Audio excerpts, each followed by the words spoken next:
ঠাকুরগাঁওয়ে টানা দুদিনের বৃষ্টিতে নুয়ে পড়েছে আধা পাকা ধান। দুশ্চিন্তায় কৃষক, কাটা ধান পানিতে। বঙ্গোপসাগরে সৃষ্ট নিম্নচাপের প্রভাবে ঠাকুরগাঁওয়ের বিভিন্ন উপজেলায় টানা দুদিনের বৃষ্টিতে মাটিতে নুয়ে পড়েছে রোপা আমন ধান। ফলন ঘরে তোলার আগ মুহূর্তে আধা পাকা ধান মাটিতে নুয়ে পড়ায় ব্যাপক ক্ষতির আশঙ্কা করছেন আমন চাষিরা।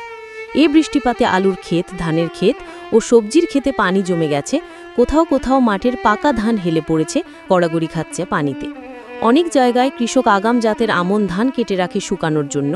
সেসব জমিতে পানি জমে যাওয়ায় কর্তনকৃত ধান শুকানোর পরিবর্তে ভিজে একাকার হয়েছে। জেলা কৃষি সম্প্রসারণ অধিদপ্তর সূত্রে জানা গেছে, এ পর্যন্ত শুধু সদর উপজেলাতেই 18 হেক্টর জমির ধান নুয়ে পড়েছে। অন্যান্য উপজেলার ক্ষয়ক্ষতির তথ্য নিরূপণ চলছে। চলতি মৌসুমে জেলায় মোট 1,37,290 হেক্টরে আমনের আবাদ করা হয়েছে।